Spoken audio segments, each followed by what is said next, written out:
बाबर की विरासत को इस देश से पूरी तरह से मिटा देना चाहिए। किसी को भी आज के मुसलमानों की पहचान को इस इंसान से जोड़ने का गुनाह नहीं करना चाहिए, क्योंकि ये किसी भी तरह से एक सच्चा मुसलमान नहीं है। श्री राम ने कभी ये दावा नहीं किया कि वो हिंदू हैं, लेकिन आज वो इस देश में एक आइकॉन है, क्योंकि उनकी वजह से सही तरह के गुण फैल रहे हैं जो दुनिया में महान सभ्यताएं बनाने के लिए जरूरी है।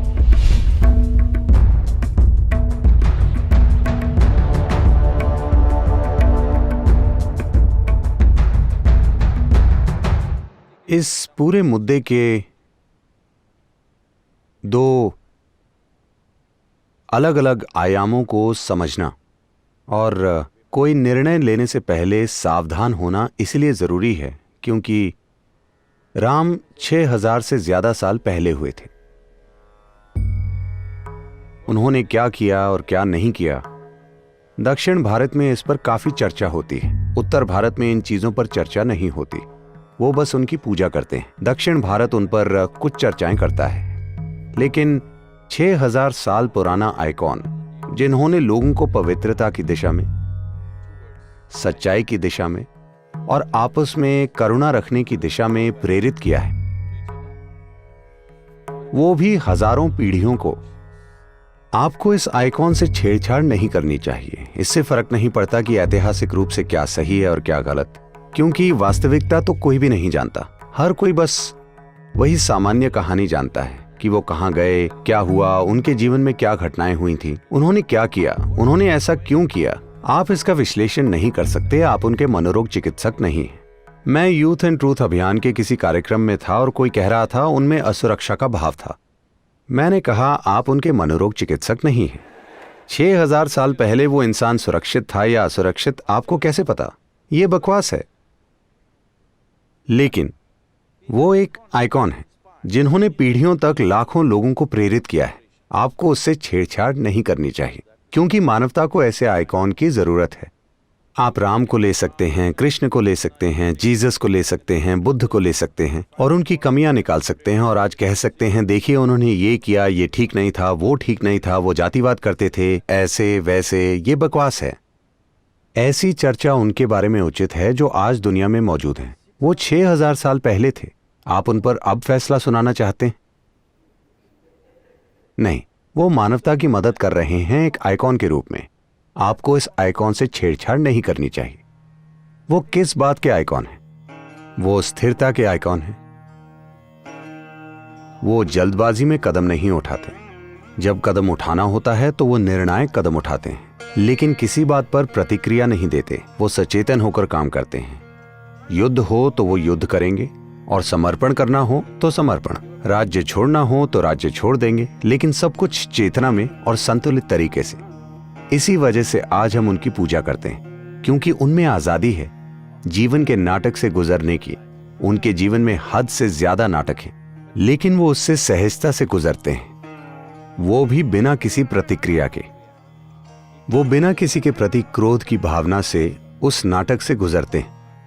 जब उन्होंने रावण को मारा, जिसने उनकी पत्नी को चुराया था और तबाही मचाई थी, वो उसकी भी मृत्यु पर पश्चाताप करते हैं कि मुझे ऐसा करना पड़ा।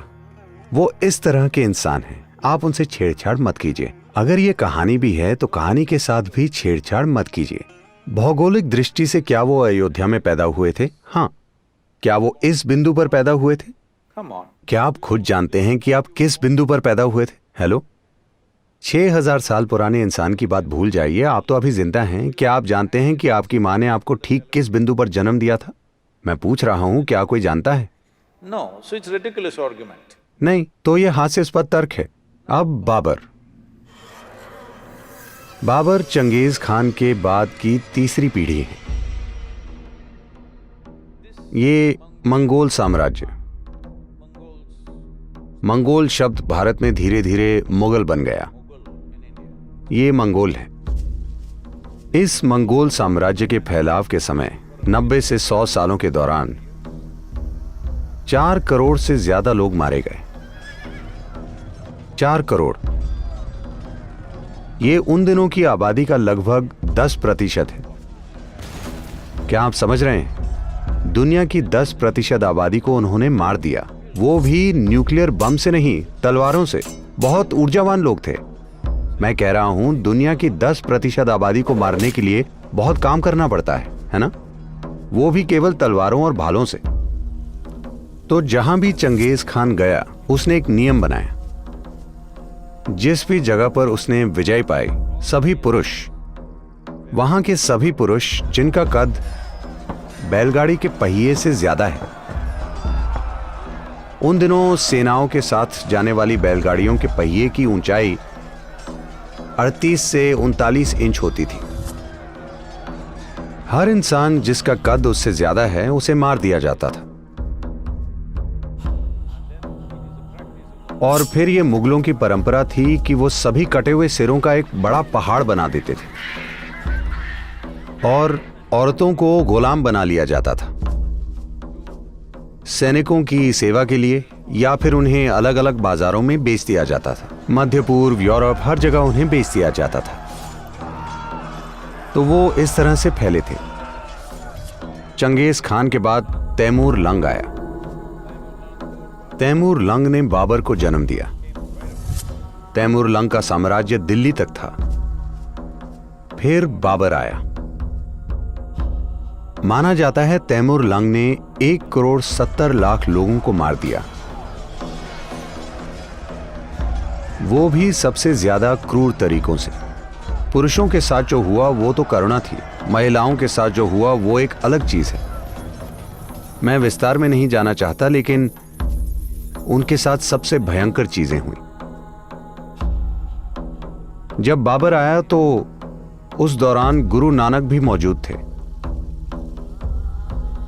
गुरु नानक एक बहुत ही शांत, बिल्कुल प्रतिक्रिया न करने वाले और एक आत्मज्ञानी मनुष्य थे।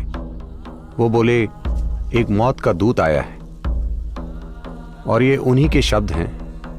वो बोले, मैं अपने शब्दों में कह रहा हूं, वो बोले, ये जहां भी गया इसने हजारों लोग मार दिए।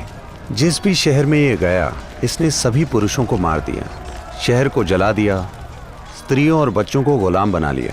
स्त्रियों के साथ हमेशा सार्वजनिक जगहों पर क्रूरता से बलात्कार किया जाता था, क्योंकि ये सिर्फ बलात्कार नहीं था, ये सभी के लिए एक सीख थी। और बाबर ने हजारों हिंदू स्त्रियों को कंधार और काबुल के बाजारों में बेच दिया, हजारों स्त्रियों को। सौभाग्य से वो भारत में सिर्फ 4 साल रहा और वो मर गया। तो बाबर की विरासत को इस देश से पूरी तरह से मिटा देना चाहिए। इन सब से बढ़कर किसी को भी कभी भी आज के मुसलमानों की पहचान बाबर से नहीं जोड़नी चाहिए, क्योंकि वो इतना बड़ा अत्याचारी था कि वो अत्याचार नहीं करता था, वो खुद एक अत्याचार था। चंगेज खान धर्म के लिए नहीं मारता था, वो बस ताकत और विजय पाना चाहता था। तैमूर लंग भी काफी हद तक विजय ही पाना चाहता था, पर उसमें थोड़ा सा धार्मिक रंग था। लेकिन बाबर ने चीजों को धार्मिक मायने देकर उनका बहुत शक्तिशाली तरीके से इस्तेमाल किया, और इससे उसे मारने के लिए और ज्यादा ताकत मिल गई, क्योंकि उसे लगा वो जिहाद कर रहा है। कई बार उसने मुस्लिम शहरों पर भी हमले किए, मुस्लिम आबादियों को भी उसने मारा। तो उसने धर्म का अपनी सहूलियत के हिसाब से इस्तेमाल किया, अपने हिसाब से। तो उसका मस्जिद बनाना धार्मिकता या भक्ति की वजह से नहीं था, ये प्रार्थना के लिए नहीं बनाई गई थी, ये भी शासन की स्थापना का एक तरीका था। चाहे वो हिंदू मंदिर हो या जैन मंदिर, उसने सब कुछ तोड़ा। उसने एक प्रमुख जैन मंदिर इसलिए तोड़ दिया क्योंकि वहां की गुफा में उन्होंने नग्न मूर्तियों की निकाशी की थी। तो उसने ये सुनिश्चित किया कि पूरा मंदिर ही नष्ट हो जाए। इस इंसान और उसकी विरासत को भुला दिया जाना चाहिए। किसी को भी अपनी पहचान इसके आधार पर नहीं बनानी चाहिए, क्योंकि इससे एक अच्छे भविष्य का निर्माण नहीं होगा।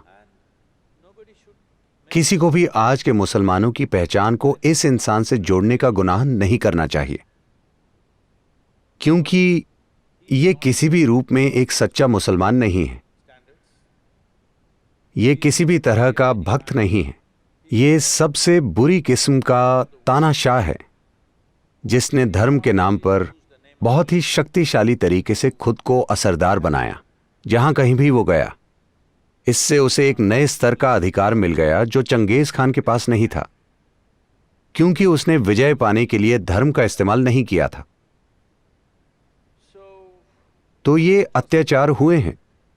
हमें इन चीजों को नहीं भूलना चाहिए, हमें इन्हें याद रखना चाहिए, लेकिन हमारे अंदर इसे लेकर कड़वाहट नहीं होनी चाहिए। हमें याद रखना चाहिए कि हमें यह सुनिश्चित करना होगा कि ऐसी चीजें दुनिया में कहीं भी फिर कभी ना हो। लेकिन अगर इतिहास की वजह से हम कड़वाहट पैदा करते हैं तो जानबूझकर या अनजाने में हमसे वही अत्याचार एक बार फिर से होने की गुंजाइश है। हमें लगता है प्रतिक्रिया अच्छी चीज है। नहीं, प्रतिक्रिया किसी भी भयंकर काम से किसी भी रूप में अच्छी नहीं है। दोनों एक ही चीज हैं। तो बाबर की विरासत जानी ही चाहिए। राम, उन्हें एक धार्मिक इंसान के रूप में मत देखिए, क्योंकि उन्होंने कभी नहीं कहा मैं हिंदू हूं। हेलो, क्या उन्होंने कभी यह कहा मैं हिंदू हूं? वो इस संस्कृति के प्रतिनिधि हैं, क्योंकि वो स्थिरता, संतुलन, शांति और न्याय के प्रतिनिधि हैं। वो जहां भी गए उनकी यही कोशिश रही कि लोगों को न्याय कैसे दें। अपने राज्य के लोगों को न्याय देने के लिए वो खुद चरम स्तर के कष्ट और मुसीबतों से गुजरे। आपको इसी इंसान की जरूरत है। मैं चाहता हूं कि हिंदू और मुसलमान दोनों ये याद रखें। Ram never claimed he is a Hindu.